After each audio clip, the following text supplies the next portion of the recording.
오늘은 CEO 플랜의 적격 요건이라는 주제로 해서 가도록 하겠습니다. 지난번에 임원퇴직금에서 가장 중요한 부분을 차지하는 게 임원 보수다. 네. 그럼 당연히 임원 보수의 적격 요건이 더 중요하겠죠. 네. 제가 한번 읽어보겠습니다. 해당 보수가 법인의 영업이익에서 차지하는 비중과 규모, 사내 타임원 또는 동종업계 임원들과의 보수와 현저한 격차 유무, 정기적 계속적 지급될 가능성, 보수의 증감 추이 및 법인의 영업이익의 변동과의 연관성, 다른 주주들에게 대한 배당금 지급 여부, 법인 소득을 부당하게 감소시키려는 주관적 의도 여부. 네.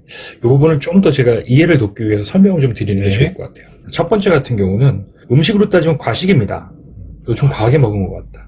영업이익의 원래 부분은 급여로도 가져가야 되지만 주주 배당으로도 가져가야죠. 그렇죠. 그걸 다 이제 급여로 올인했다는 얘기는 과식이자 동시에 편식의 개념들, 그리고 독식의 의미도 들어가 있고요. 두 번째는 대표이사와 임원, 그냥 일반적인 사내이사 간은 당연히 격차가 있을 수 있어요. 그렇겠죠. 특히 중소기업은 대표이사의 의존도가 절대적이기 때문에 그 대표이사가 누가 봐도, 객관적으로 봐도 그 대표이사의 공백은 곧 그게 기업의 존망과 관련이 있다라고 판단이 되면 한 몇 배 더 받는 것까지는 합리적인 차등이라고 볼 수 있겠죠.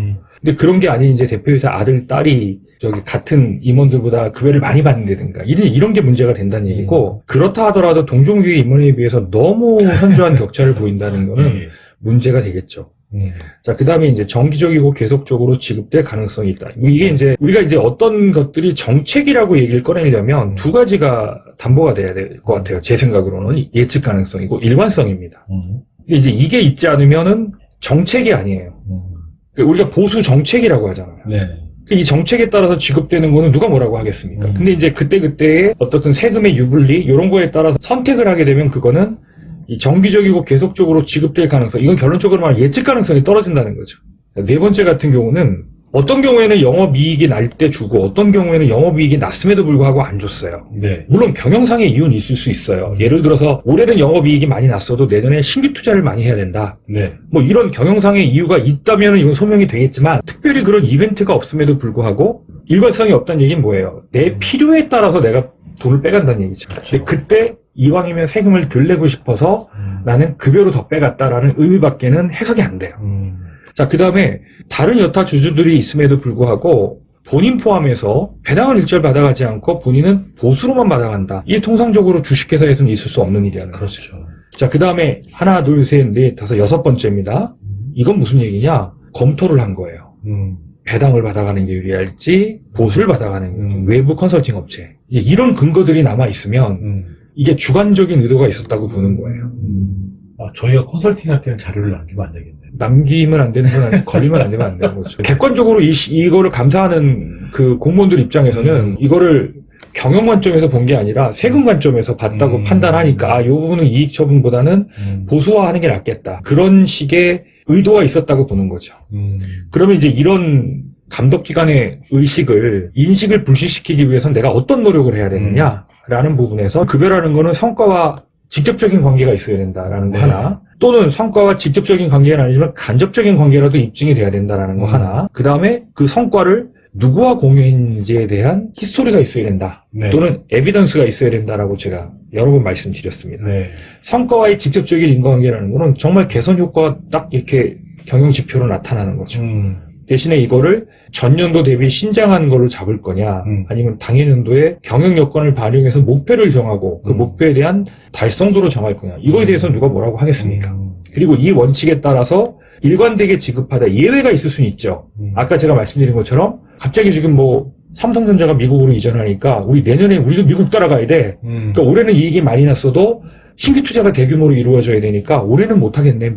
이런 건 이해가 된다는 거죠. 그렇죠. 근데 이런 이유 없이 변동폭이 큰 보수를 받아가는 것 자체는 이익 처분에 의심을 받을 개연성이 크다라고 여러 번 말씀드렸습니다. 두 번째는 경영활동, 내가 매출을 올리고 여기 있는 경영 성과를 직접적으로 올리기 위해서는 가만히 있어서 된 게 아니잖아요. CEO가 부단히 다양한 많은 활동을 했습니다. 영업활동도 했고요, 투자활동도 했고요, 재무활동도 했고요, 세무활동도 했고요, 굉장히 많은 다양한 활동들을 했어요. 그럼 이거는 그냥 나는 아무 생각 없이 열심히 했다가 아니라 처음에 올해는 나는 뭐를 할 거야. 재무구조를 좀 개선하고 싶다.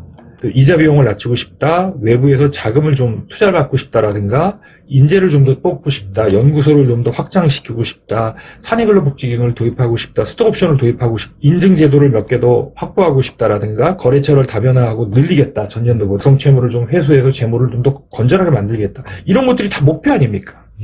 그럼 이런 목표를 달성하면 그 달성도에 따라서 내 보수를 알파를 더 받아가겠다. 그리고 계속 일관되게 그런 기준을 지켜갔어요. 이런 게 정책이라는 거죠. 성과의 인과관계와 상관관계를 나름대로 레퍼런스로 회사에 작업을 하시거나 보관하시는 대표님, 중소기업 대표님 거의 없으실 거예요. 그러니까 이제 그런 기조에는 예. 법인도 내 회사라는 기본적인 사적 마인드가 있다고 볼 수밖에 없는 거예요. 경영자로서 내가 뭔가 기여를 한 거에 대한. 그래서 제가 늘 말씀드리잖아요. 어떤 내가 역할을 하고 어떤 책임을 지고 거기에 상응하는 보상을 받는 구조다. 근데 이 마인드가 이게 공적 마인드거든요. 이 마인드가 없으니까 내가 그걸 왜 해야 된다라고 생각을 못 하는 거죠. 내가 다 의사결정하고 내가 하는데. 자, 그 다음에 이제 여기까지 좋아요. 근데 이익은 왜 이런 노력을 하는 것까진 좋은데 그 이익은 결국은 다 뭐예요? 대표이사가 독식한다 이거예요. 독식의 명분은 내 이해하겠어. 그렇지만 독식하는 거에 대해서는 어쨌든 국가기관은 좋게 안 보죠. 좋게 안 본다는 거예요. 자, 근데 이건 또 개인적으로는 좀 제가 혹시 동영상을 보는 오너분들이 있으면 억울한 측면이 있어요. 왜? 책임은 무한대인데. 맞아요. 그러면 당연히 이익은 무한대라는 의미에 독식을 해야 되는 게 맞잖아요. 그렇죠. 근데 이익은 공유해야 된대요. 억울한 측면이 있지만 뭐 현실이니까. 자, 그러면 법적으로는 나는 주주이면서 임원을 동일시하지 마시고 주주는 주주, 임원 이렇게 되는 거죠. 예. 그럼 성과 공유의 주체로서의 나를 다시 한번 보라는 거예요. 예. 그래서 적당하게 이익이 나면 주주에게도 이익 처분에 대한 결과를 안겨주고 나는 성과를 내기 위해서 내가 임원으로서 한 역할과 책임에 대해서 보상을 받아가라. 그래서 적더라도 배당을 꾸준히 해라. 계속해서 우리 부사님께서 강조하시는 부분이기도 하죠. 네, 그렇습니다. 근데 아예 이거 자신이 없으면 그냥 공무원들처럼 보수체계를 운영해라. 호봉제로. 호봉이라는 표현 자체가 굉장히 퇴행적인 느낌을 주지만 그냥 자신이 없으면. 네. 자, 그 다음에 이제 여기까지가 대부분 중소기업들이 그래도 하고 있는 겁니다. 자, 그런데 일부 이제 중소기업들 중에는 직원들에게 성과급을 주는 기업들이 있어요. 아, 요즘 관심들 꽤 있으신 것 같아요. 자, 그런 경우에는 2년 전에 경영성과 공유제라는 게 하나 들어왔어요.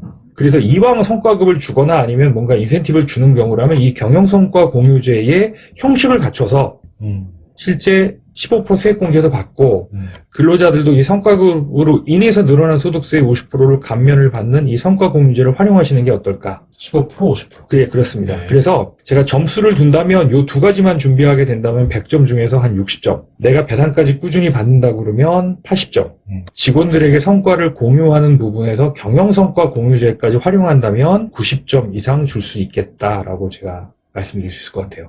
이 상황이 갖춰진 상태에서 내가 퇴직금을 청구권을 행사했을 때는 90% 이상은 통과될 가능성이 있다. 10% 제가 개연성을 둔 이유는 뭐 공무원 중에 10%는 이상한 사람들이 있잖아요. 그렇죠. 재수 없으면. 독도는 일본 땅입니다라고 하는 사람이 있을 수 있다는 거예요. 이제 실제 중간용산을 하는 경우를 한번 예를 들어볼게요. 이게 원래는 저희 오늘 이번 방송의 핵심이었었죠. 그래서 중간용산 요건들이 여러 가지가 있습니다만 중간용산 요건 중에 여기 조직변경이라는 게 있습니다. 이 조직변경의 개념은 뭐냐? 상법의 규정에 따라서 조직변경을 하는 거예요. 상법에는 주식회사가 있고요. 한명 합자회사가 있고 또 유한회사가 있고 유한 책임회사가 있습니다. 한명 합자는 제외하고요. 흔하지 않은 케이스니까. 자, 사실은 내가 회사를 열 때 나의 미래 구도, 목표에 따라서 처음에는 보통은 유한 책임회사로 시작했다가 유한회사로 시작하고 주식회사로 시작하는 게 맞을 수도 있어요. 처음에는 나는 되게 맞아요. 소시민적인 생각을 갖고 있다가 좀 더 잘해볼까? 야, 이왕 한 김에 제대로 한번 해봐야 되겠네? 이럴 수 있다는 거죠.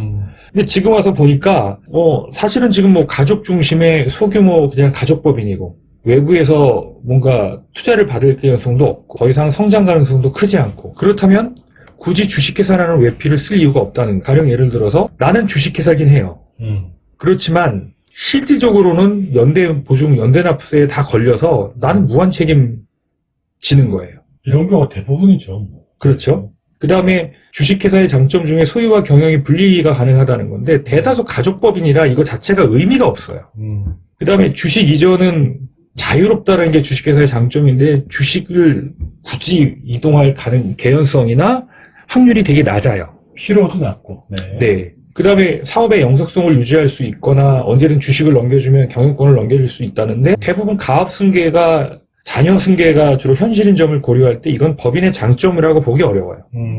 자, 주식계산은 어쨌든 간에 내가 상장도 해볼 거야. 뭐 M&A도 할 거야. 그래서 IPO까지 가는 그런 이제 어떤 로드맵이 나올 수 있고 이익 배당도 해야 되는. 왜냐면 주주가 있으니까. 근데 이제 이런 거와 거리가 먼 일반 기업들은 사실은 주식회사라는 외피를 굳이 쓸 이유는 없다는 거죠. 맞아요. 실제는 그래요. 그래요. 네. 예. 그러면 주식회사를 그냥 우리 회사에 실질과 부합하는 유한회사나 또는 아예 내가 외감까지도 피하고 싶다 그러면 유한책임회사.